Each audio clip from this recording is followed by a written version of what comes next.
Sábado, 2 de maio de 2026, hora do Café com Cosenza, que entrega tênis fresquinho toda manhã para você. Hoje eu vou falar sobre as semifinais masculinas em Madrid, com as vitórias de Jannik Sinner e Alexander Zverev. E vou falar sobre a derrota da Bia no WTA 125 de La Bisbal. Tem uns números interessantes aqui para citar também, e como sempre no final vou responder as perguntas dos apoiadores. E tem perguntas sobre a ferramenta de IA do Darren Cahill, que eu citei ontem. Tem perguntas sobre o calendário do Jannik Sinner, com essa sequência pesada no Saibro. Tem perguntas sobre a segunda semana dos Masters 1000, com os Challengers rolando. Então tem assunto legal pra gente debater, pra gente conversar aqui. Vou começar falando sobre Sinner. Evidentemente, foi o primeiro jogo, mais uma vitória do Sinner, mais uma atuação soberba do italiano, do número 1 do mundo.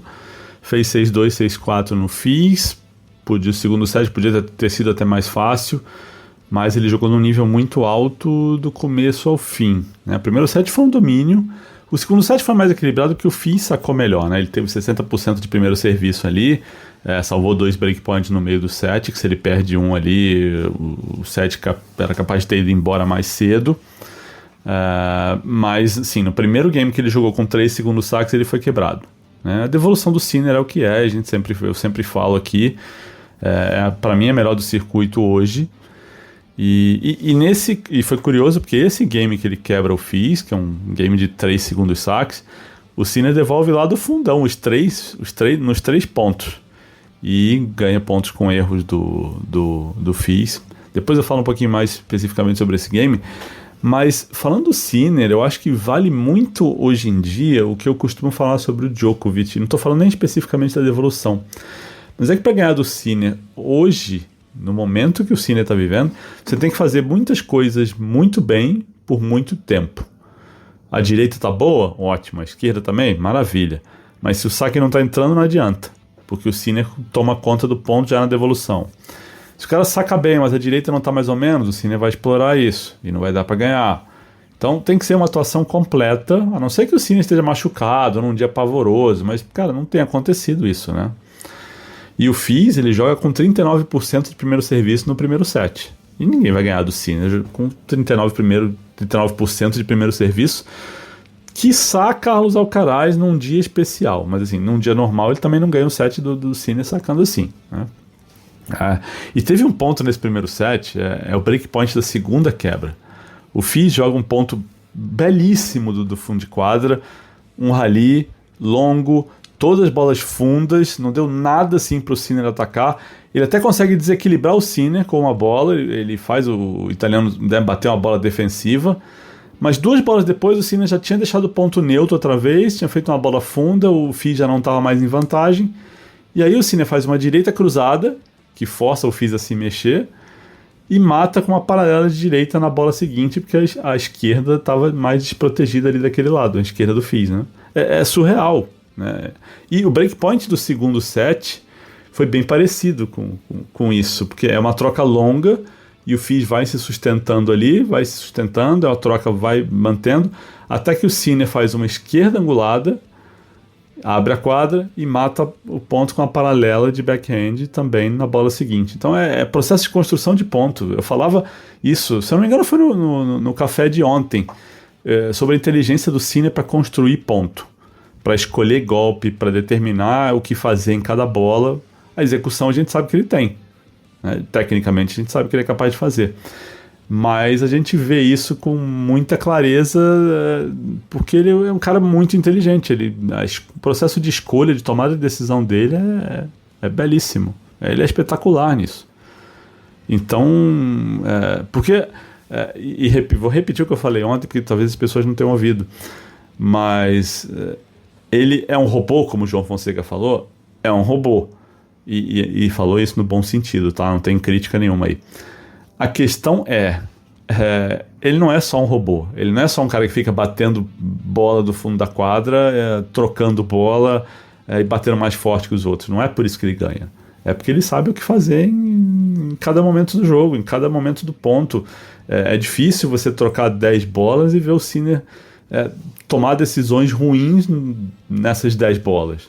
Talvez ele erre uma ou outra, ou talvez ele erre a execução, ou tentando, né, fazer uma coisa é um pouquinho mais difícil, talvez tenta aprofundar um pouquinho mais, tenta angular um pouquinho mais e a bola sai um pouco, mas raramente ele perde pontos por tomar decisões ruins, né? Vai errar na execução, porque tênis é um esporte que é dificílimo de executar nesse nível, com a frequência que ele executa, mas errar na escolha é muito raro. E falando sobre escolhas, eu acho que o Fizz, por exemplo, aceitou muito de boa ficar trocando backhand com o Sinner. Não acho uma boa ideia, né? Não se mostrou uma boa ideia ao longo do jogo. Mas vamos para números, que aí entra a coisa bizarra de todo café, né? São 22 vitórias seguidas do Sinner, né? Indian Wells, Miami, Monte Carlo e Madrid sem perder.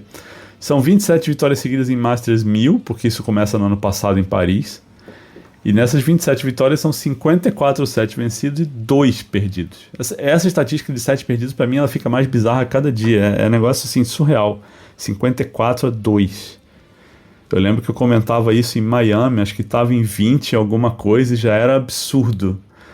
E agora está 54-2. Em Miami acho que ele não tinha perdido o set ainda, né? Acho que ele perde o primeiro set dessa sequência em Monte Carlo, ou perde 2 sets lá, não lembro agora. Mas é surreal, né? O Sinner agora é o mais jovem a alcançar as 9 finais, as finais de todos os 9 Masters 1000. Né? O Djokovic tinha feito isso com 25 anos, Nadal com 27, o Federer com 30.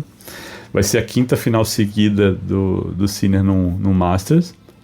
Né? E só o Djokovic e Nadal tem pelo menos 5 finais seguidas em Masters. O Djokovic tem 7. É uma sequência que começa em Roma 2015 e vai até Miami 2016. E o Nadal tem 2 sequências de 5 finais seguidas. Foram só eles que fizeram isso. O Sinner também agora tem 350 vitórias na carreira. E ele é o primeiro tenista nascido nos anos 2000 a conseguir esse número. E outra estatística aleatória que é engraçada é que assim, o Sinner chegou a 27 vitórias e nenhuma derrota, né? 27 vitórias seguidas contra tenistas franceses. A última derrota dele foi para o Hendrik Nash em Lyon 2021. De lá para cá, nenhum francês ganhou dele. É pouco. Eu vou falar mais números interessantes do Sinner daqui a pouco, mas deixa eu falar um pouquinho de Zverev e Blocks, que foi a segunda semi. E o Zverev ganhou muito bem, inclusive, fez 6-2, 7-5. E o segundo set foi, acho que menos equilibrado do que esse 7-5 sugere aí. Mas foi um jogo muito sólido do Zverev, que foi agressivo, atacou bastante com a direita. Né? A nota de performance do Tennis Insights dele foi 9,5, que é altíssimo. Né? Ele quebra o blocos logo no primeiro game do jogo, ele dita a maioria dos pontos, ele mexe bem o blocos, ele ataca bem sem correr risco demais, sem pressa, escolhendo bem, subiu bem a rede. O forehand estava afiado, o forehand que, né, não é o melhor golpe dele, mas estava lindo. E eu falei agora que ele construiu bem pontos, né? Mexeu bem o blocos. Dos 16 pontos que eles jogaram, que tiveram mais de 9 golpes na bola, o Zverev ganhou 15. 15-1. Isso é um número assim, raríssimo. Essa diferença toda, né? E pra você ter uma ideia, o blocos ele saca 10 vezes no jogo, né? São 10 games de saque. E ele enfrenta breakpoints em 8 games. Né? Ele é quebrado logo no primeiro game, como eu falei agora. E no segundo set, ele salva breakpoint no primeiro, no terceiro, no sétimo e no nono games. Ele jogou pressionado o tempo inteiro. E não teve breakpoint nenhum no saque do Zverev. Tá? E a quebra do Zverev veio no 11º game. O placar estava 5-5. E é uma bola que bate na fita, morre ali pertinho. Cruel com blocos, mas assim, super merecido, porque o Zverev estava mandando no jogo. Né? Ganhou alguns games apertados de saque no início, mas sem ceder breakpoint. E também sacou horrores, né? 77% de primeiro serviço, 9.3 de nota de qualidade. Sim, foi incrível. E um momentinho engraçado do jogo é que ele saca no match point e teve alguém que grita, vamos Sinner. O Zverev para, ri, mas joga o ponto, ganha, fecha o jogo. E vai pegar o Sinner agora nessa final. Né? E agora o head-to-head do Sinner com o Zverev ele é curioso, porque é 9-4 para o Sinner e você olha, tem uma vantagem aí, mas não é exatamente uma freguesia. Só que o Sinner ganhou os últimos 8 jogos. Vamos parar 2 segundos para pensar nisso. E ganhou os últimos 12 sets. Tá? O Zverev ganhou 2 sets nesses últimos 8 jogos. E a última vitória dele sobre o Sinner foi em 2023, no US Open, nas oitavas de final, e mesmo assim foi 6-3 no quinto set, dramático. Tá?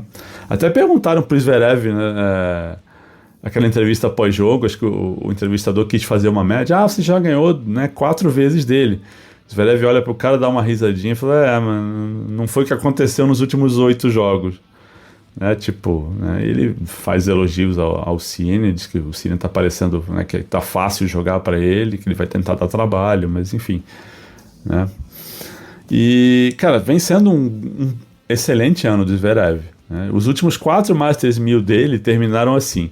Paris, ano passado, ele fez semifinal, perdeu pro Sinner. Indian Wells esse ano ele fez semifinal, perdeu pro Sinner. Miami, semifinal, perdeu pro Sinner. Monte Carlo, semifinal. Perdeu para quem? Jannik Sinner. Esse é o calvário de Alexander Zverev, desde, sei lá, né, desde Paris no ano passado.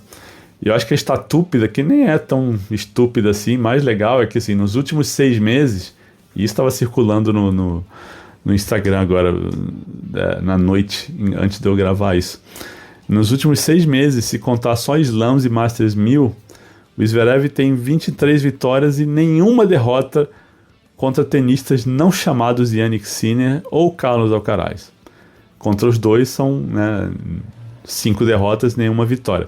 Dessas 5 derrotas, são as 4 são as que eu falei agora pro Sinner em semifinais de Masters 1000 e tem uma pro Alcaraz que foi, se eu não me engano, a semi também, né, no Australian Open.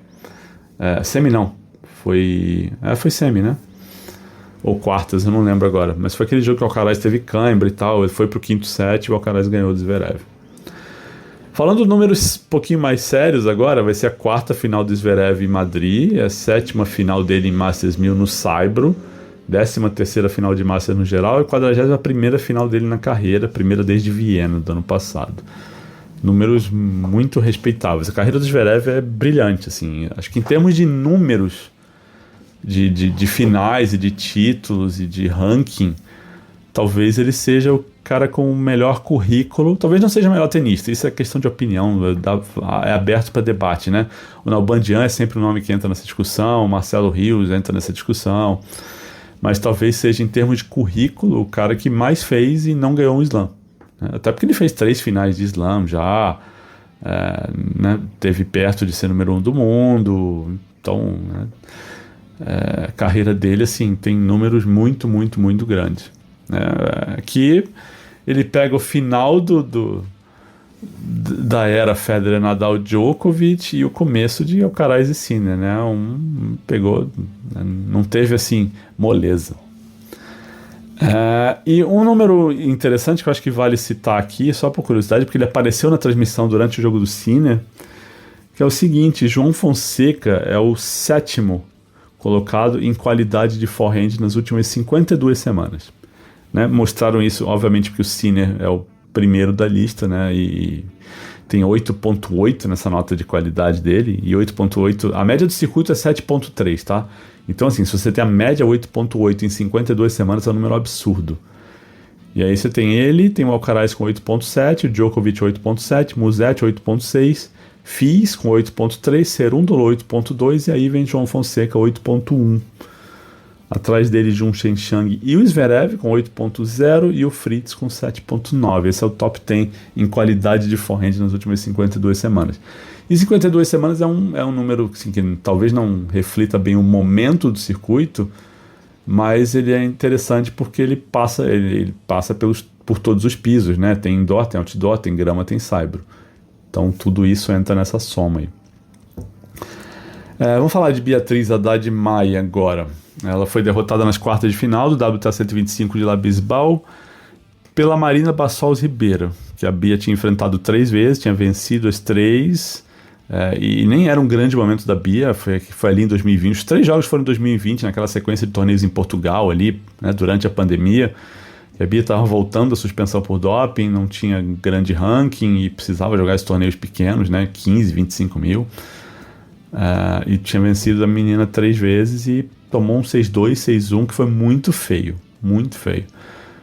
Eu passei o dia na rua, voltei, vi o jogo agora à noite e foi muito ruim. né? Teve um momento ali que a Bia perde 9 games seguidos, né? Do 2-2 até o 5-0, dos 2-2 do primeiro set até o 5-0 do segundo.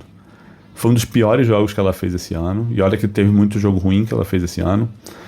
Não fez nada com o saque, né? Se pegar a lista de posicionamento de saque, ela não vai para a linha quase em momento nenhum. Com a devolução, nada também, assim, toda devolução cruzada, toda devolução assim, quase pro meio da quadra. E olha que assim, a gente está falando de Marina Bassols Ribeira, que não tem um grande saque, nem o primeiro nem o segundo, então segundo saques modestos, e a Bia pouquíssimo ousada, pegando o saque, né, devolvendo no meio da quadra. Arriscou pouquíssimo, atacou pouquíssimo, não joga, né, ela não começa nenhum ponto com vantagem, porque ela saca no meio da quadra, não vai para a linha, ela não abre a quadra, a bola sempre volta e ela começa o ponto quase de posição nula. Na devolução, quando ela recebe segundo saque fraco, não está pisando dentro da quadra, não está pressionando o adversário, não está fazendo nada não está buscando inner, não está forçando para deixar o adversário na defensiva. Então todo ponto é um calvário para a Bia. Tá difícil. E a movimentação dela não tá tão boa quanto já foi. Tá demorando para reagir quando a bola vem em cima dela, né? Até depois, né, em devoluções dos adversários ou até em rallies. Tá lendo mal as curtinhas, tá saindo atrasada, não tá chegando. Então acho que é a atuação muito pobre de maneira geral, uma pena. Não vou me estender aqui porque é chato ficar falando e fica parecendo, nossa, está pisando em cima, né? Porque a Bia está num momento ruim e tal. Mas, gente, a Bia está num momento ruim, ela fez um jogo ruim e eu estou fazendo uma análise do jogo. Então, não tem como, não vou jogar isso para baixo do tapete, não é o meu perfil, não vou fazer isso. Se vocês querem alguém que fique puxando o saco, não sou essa pessoa, né?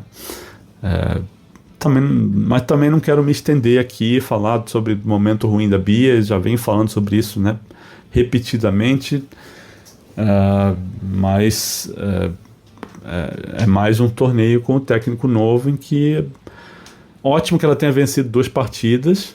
Eu vi a primeira, não achei que foi uma grande atuação, mas venceu, beleza. Não vi a segunda partida, não posso falar, mas esse jogo de quarta de final foi muito ruim, muito ruim. Não foi uma partida espetacular da adversária, que às vezes acontece, mas a gente está falando de um jogo ruim contra um adversário que, sabe, não tem grandes golpes, não tem nada. A segunda derrota ruim em seguida, né? Porque a derrota de Madrid também foi, né, muito feia, muito feia. E, bom, enfim, seguimos adiante. A programação desse sábado em Madrid tem a final feminina, a Andreeva e Kostyuk, o jogo é meio-dia de Brasília. Antes tem a final de duplas masculinas, Andreosi e Guinar contra Eliovara e Patten. Vamos para as perguntas dos apoiadores aqui, vai. O André Cato pede para eu falar um pouco mais sobre essa ferramenta de IA do Darren Cahill, que foi a que eu citei no café, né, de ontem. Ele pergunta para que serve, como funciona, se é gratuito. E como eu falei, né, como você falou, seria fantástico se conseguisse analisar a biomecânica dos golpes e fizesse análise dos jogos. Então, André, ela não é paga hoje porque ela está em beta. Eu não sei se vai ser paga, eu não sei, né, qual vai ser o esquema depois que for aberta ao público, né? Eu fui selecionado para um teste, para dar feedback, já dei inclusive. Mas basicamente você entra numa tela que você tem 2 opções para fazer perguntas para o Darren Cahill. Uma é por áudio e a outra é por texto. A por áudio meio que simula uma ligação. Eu nem fiz esse teste ainda. Mas aparece uma tela já de telefone, como se você estivesse fazendo uma ligação e tal. A outra, você faz uma pergunta e ele responde. E essa pergunta você escreve do jeito que você achar que tem que escrever. Não tem nada pré-formatado. Se você quiser, ele sugere algumas perguntas. Mas eu botei uma pergunta agora do jeito que eu escrevi, como eu quis escrever, e ele respondeu. É em inglês, evidentemente. Mas ele dá respostas com um nível de profundidade bem interessante, dando algumas opções e dando sequência à conversa. Porque ele dá sugestões e aí, tipo, pergunta, você fez o que você fez? Depois que fez, o que mudou? O que aconteceu? O que tá, sabe? Para seguir diagnosticando o que está acontecendo no seu jogo e oferecendo soluções, né? Aproveitando o embalo, a Helena tinha mandado isso no nosso grupo do Telegram também, que ela escreveu assim: eu tenho uma pergunta para IA do Keio que você mencionou no café. Vale a pena um amador adulto de 1,58 m de altura tentar desenvolver o saque kick?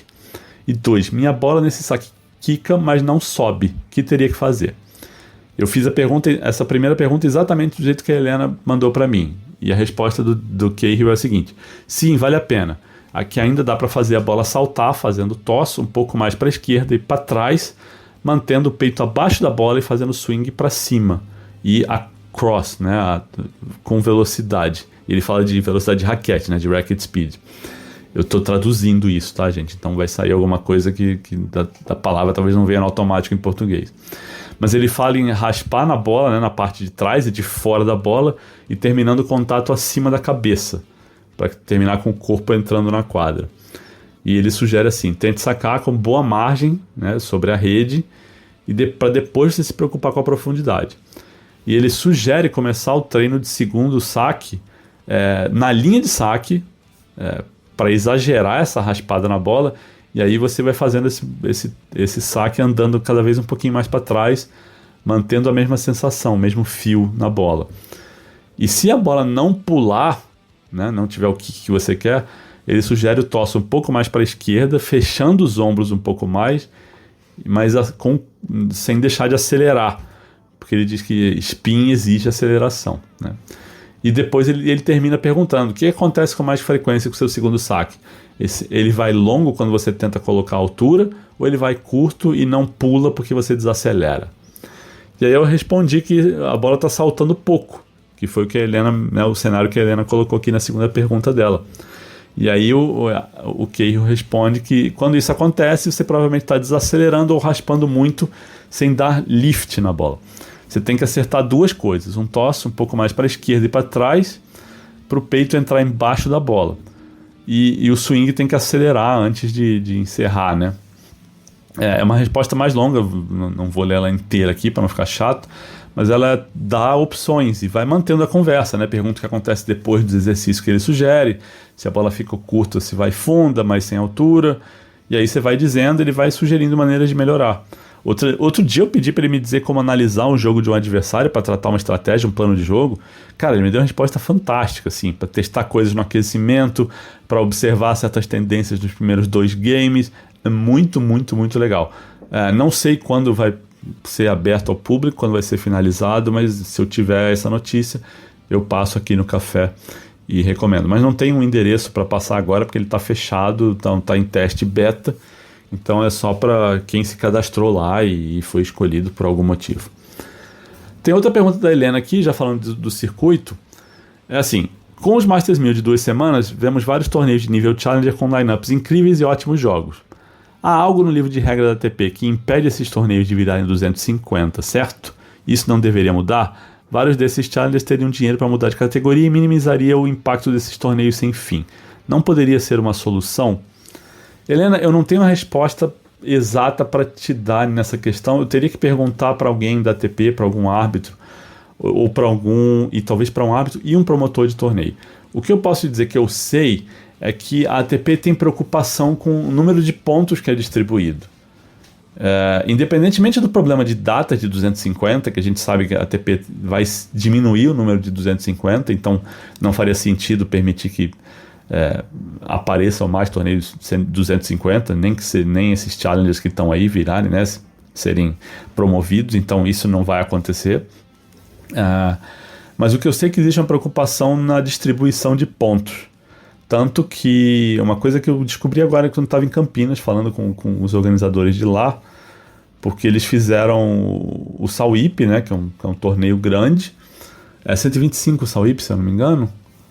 Não lembro agora se é 125 ou 175, mas é 125, eu conferi aqui agora. É um torneio grande, mas que tem toda uma negociação assim para a ATP dar pontos. Eu sei que, por exemplo, aquele Challenge de São Paulo aqui, o La Open, queria ser 125 e não foi um 100.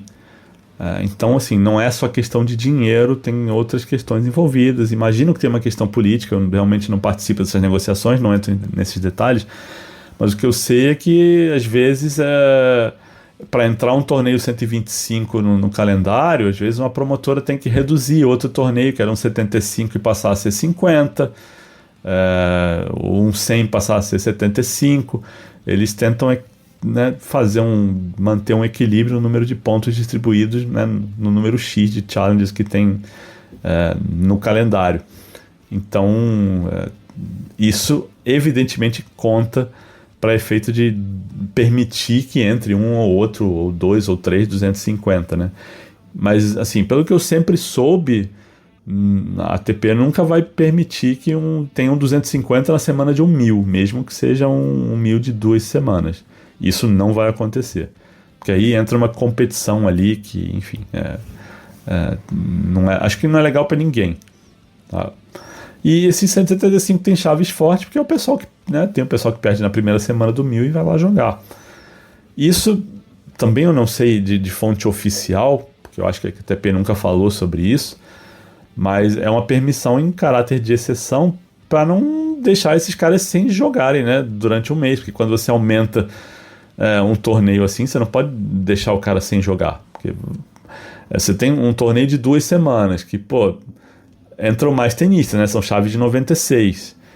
E se são chaves de 96, você vai ter uma galera ali que é 70 do ranking, 80 do ranking, 90, né? O pessoal que entra em quali. Cara, e esse povo provavelmente vai perder na primeira e na segunda rodada desse torneio, né? É o mais provável. E você não pode tirar esses caras do circuito durante 2 semanas, né? Então, é uma solução, assim, para evitar esse tipo de problema. E aí tem 2 perguntas aqui, uma do Pedro Melo e uma do Lucas Parra, ambas sobre o calendário do Sinner. O Pedro Melo escreve assim: como imagino que o Sinner vai jogar Roma e o cansaço que ele já alegou em Madrid deve aumentar, quanto o físico pode atrapalhar ele em Roland Garros? E o Lucas Parra escreve assim: você acha que houve um erro de planejamento do Sinner? Porque depois da dobradinha de Wells Miami, obviamente ele estaria exausto. Ainda mais porque Masters de 2 semanas exige mais tempo do atleta estar treinando concentrado. Eu falei sobre essa questão do calendário do Sinner em um café, sei lá, 3 ou 4 dias atrás. O que eu acho é o seguinte: não acho que foi um erro de planejamento do Sinner, não, porque o que acontece? Ele jogou Monte Carlo. Se ele não joga Madrid para jogar Roma, são quase 3 semanas parado, porque são as 2 semanas de Madrid e ele vai estrear em Roma lá para sexta-feira, sábado. Então são quase 3 semanas sem competir. É muito tempo. E vai que ele tem uma gripe, uma intoxicação alimentar, um torcicolo, perde na estreia em Roma, perdão. E aí ele vai ficar sem jogar as 2 semanas de Madrid, as 2 semanas de Roma, e aí teria que jogar para ganhar algum ritmo na semana que antecede Roland Garros. Aí seria uma merda mesmo. Então eu não acho que ele errou. E, cara, eu não tenho essa segurança toda de que ele vai jogar em Roma, não. Viu? Ele deu umas pistas aí em Madrid, que, né, tá sentindo o cansaço.